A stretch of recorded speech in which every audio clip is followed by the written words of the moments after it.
ಧರ್ಮಸ್ಥಳದ ಯುವತಿ ಪಂಜಾಬ್ನಲ್ಲಿ ನಿಗೂಢವಾಗಿ ಸಾವನ್ನಪ್ಪಿದ್ದಾಳೆ. ಏರೋಸ್ಪೇಸ್ ಉದ್ಯೋಗಿ ಈಕೆ ಆಕಾಂಕ್ಷಾ ನಾಯರ್ ನಿಗೂಢವಾಗಿ ಸಾವನ್ನಪ್ಪಿದ್ದಾಳೆ. ಈಕೆಯ ಸಾವಿನ ಸುತ್ತ ಒಂದಷ್ಟು ಅನುಮಾನಗಳು ಹುಟ್ಟಿಕೊಳ್ತಾ ಇದೆ. ಮೇ 17ರಂದು ನಡೆದಿರುವಂತಹ ಘಟನೆ ಇದು. ಈಗ ತಡವಾಗಿ ಬೆಳಕಿಗೆ ಬರ್ತಾ ಇದೆ. ಯಾಕಂದ್ರೆ ಪಂಜಾಬ್ನಲ್ಲಿ ನಡೆದಿರೋದು ಘಟನೆ.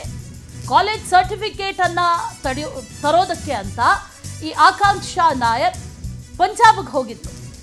6 ತಿಂಗಳಿಂದ ಏರೋಸ್ಪೇಸ್ ಇಂಜಿನಿಯರಿಂಗ್ ಅಲ್ಲಿ ಕೆಲಸ ಮಾಡ್ತಾ ಇದ್ಲು.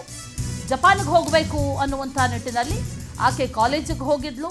ಸರ್ಟಿಫಿಕೇಟ್ ಅನ್ನ ಪಡೆದು ಮನೆಗೆ ವಾಪಸ್ ಕಾಲ್ ಮಾಡಿ ಹೇಳಿದಾಳೆ, ನಾನು ವಾಪಸ್ ಬರ್ತಾ ಇದ್ದೀನಿ, ಸರ್ಟಿಫಿಕೇಟ್ ಸಿಕ್ತು ಅಂತ. ಆನಂತರ ಪಂಜಾಬ್ನ ಜಲಂಧರ್ ಪೊಲೀಸರು ಈಕೆ ಸಾವನ್ನಪ್ಪಿದ್ದಾಳೆ ಅನ್ನುವಂಥ ಮಾಹಿತಿಯನ್ನ ಈಗ ನೀಡಿದ್ದಾರೆ.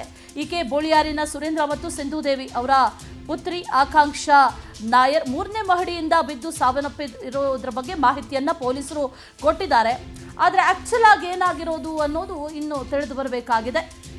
ಡೀಟೇಲ್ಸ್ ಅನ್ನ ಕೊಡ್ತಾರೆ ನಮ್ಮ ಪ್ರತಿನಿಧಿ ಗಿರಿಧರ್ ಶೆಟ್ಟಿ. ದೂರವಾಣಿ ಸಂಪರ್ಕದಲ್ಲಿ ಜಾಯಿನ್ ಆಗ್ತಾ ಇದ್ದಾರೆ. ಗಿರಿಧರ್, ಗಮನಿಸ್ತಾ ಇದ್ದೀವಿ ಮಂಗಳೂರಿನ ಯುವತಿ, ಧರ್ಮಸ್ಥಳದ ಯುವತಿ, ಇನ್ಫ್ಯಾಕ್ಟ್ ಆಕೆ ಪಂಜಾಬಲ್ಲಿ ಸಾವನ್ನಪ್ಪಿರೋದು, ಇದ್ರ ಬಗ್ಗೆ ಸಾಕಷ್ಟು ಅನುಮಾನಗಳು ಕೂಡ ಕಾಡ್ತಾ ಇದೆ.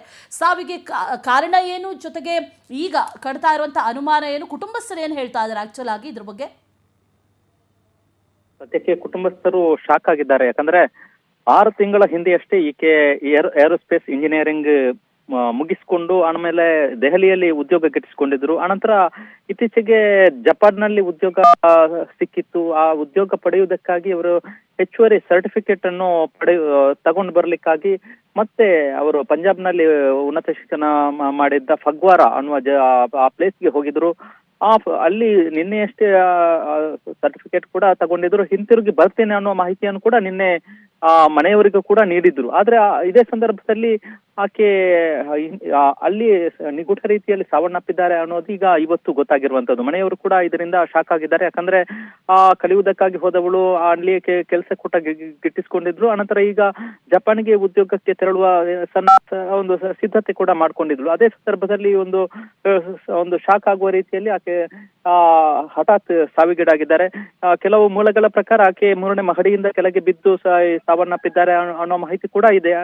ಆಕೆಯ ಜೊತೆಗೆ ಯಾರಾದ್ರೂ ಮನೆಯವರು ಹೋಗಿದ್ರೆ ಅಥವಾ ಬೇರೆ ಗೆಳೆಯರು ಯಾರಾದ್ರೂ ಇದ್ರೆ ಅನ್ನೋದು ಇದೆಲ್ಲ ಸಂಶಯಕ್ಕೆ ಕಾರಣ ಆಗಿರುವಂತದ್ದು. ಈಗ ಸದ್ಯಕ್ಕೆ ಮಂಗಳೂರು ಪೊಲೀಸರು ಮತ್ತೆ ಅಲ್ಲಿ ಪಂಜಾಬ್ ಪೊಲೀಸರು ಕೂಡ ಈಗ ತನಿಖೆ ಶುರು ಮಾಡಿರುವಂತದ್ದು. ಈಗ ಯಾವ ರೀತಿಯಲ್ಲಿ ಡೆತ್ ಆಗಿದ್ದಾರೆ, ಅದಕ್ಕೆ ಕಾರಣ ಏನು ಅನ್ನೋದು ಇನ್ನೂ ಕೂಡ ಗೊತ್ತಾಗಿಲ್ಲ. ಪೊಲೀಸರು ತನಿಖೆಯ ನಂತರ ಗೊತ್ತಾಗಬೇಕು. Right Giridhar, thank you ಡೀಟೇಲ್ಸ್ಗೆ.